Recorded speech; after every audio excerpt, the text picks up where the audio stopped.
Bonjour, je suis Damien Vanier, doctorant en sociologie du sport et du genre, rattaché au laboratoire CERIES à l'Université de Lille. Je vous accueille aujourd'hui au stand Xperium, promouvoir la pratique féminine dans les quartiers populaires.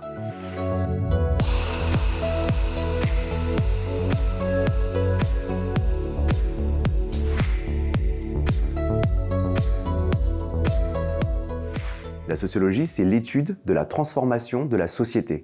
Quand on regarde à l'échelle globale et quand on zoome davantage au niveau des individus, c'est également aussi l'étude des interactions entre les personnes, entre les individus. Comme c'est une discipline scientifique, elle a pour objectif de produire des connaissances sur le monde qui nous entoure en utilisant des méthodes qui sont rigoureuses, qui sont rationnelles. Donc on va utiliser des entretiens, on va utiliser des observations, et également des méthodes qui sont davantage statistiques comme les questionnaires.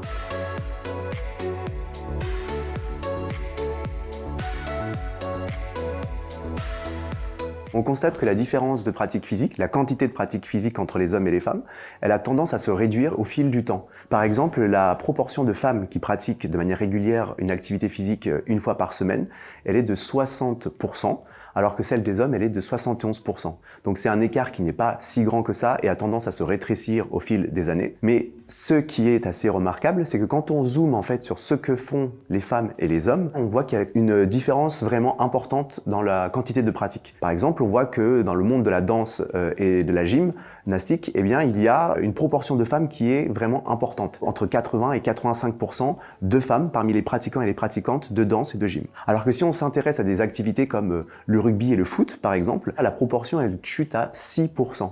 Donc on voit qu'il y a vraiment une polarisation, c'est-à-dire qu'il y a une différence entre les hommes et les femmes dans les activités qu'ils et elles vont investir. Et ce qu'on constate, c'est que les activités qui sont investies par les femmes et les filles, ce sont des activités qui sont jugées féminines, c'est-à-dire des activités qui demandent des valeurs comme l'esthétisme, la beauté du geste, la santé, le loisir, etc. Alors que les activités qui sont investies par les garçons et les hommes, ce sont surtout des activités qui ont une dimension davantage masculine, qui sont associées à l'énergie, à la force, à la compétitivité. C'est des choses qu'on pourrait penser naturelles, c'est-à-dire qu'il y aurait un gène de la féminité, un gène de la masculinité, alors qu'en réalité, ce sont des goûts, ce sont des choses qu'on apprend par l'éducation, par la société, depuis qu'on est tout petit.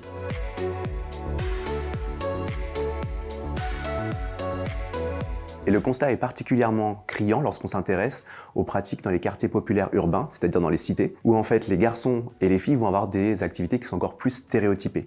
Les filles vont investir des activités qui sont encore plus jugées féminines, en plus grand nombre, et les garçons vont investir au contraire des activités qui sont jugées, connotées, très masculines, également aussi en beaucoup plus grand nombre. Il y a 60% des garçons qui font une activité physique régulière, alors que seulement 34% des filles sont investies dans une activité physique dans les quartiers populaires urbains.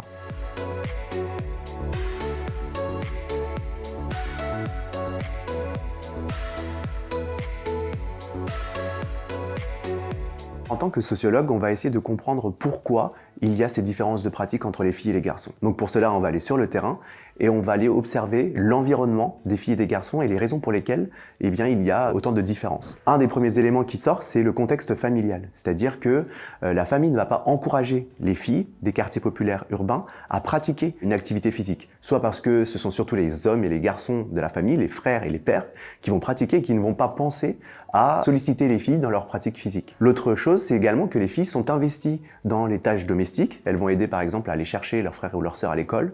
Elles vont participer au ménage, elles vont participer à la cuisine, ce qui fait qu'elles ne vont pas avoir le temps de faire une activité physique en plus de tout cela. Pendant la période de l'adolescence, qui est une période où les jeunes sont en train de se construire, eh bien le regard des autres, et notamment le regard des garçons, est très important pour que les filles construisent en quelque sorte leur identité féminine. Si les filles n'ont pas la même pratique sportive que les garçons, ce n'est pas pour des questions biologiques, parce que les filles et les garçons ont le même corps, deux bras, deux jambes, et peuvent pratiquer les mêmes choses. C'est surtout lié à des questions sociales. Il faut chercher des explications dans l'environnement familial, dans l'environnement sportif, et de manière générale, dans l'ensemble de la société qui éduque les filles et les garçons depuis leur plus jeune âge.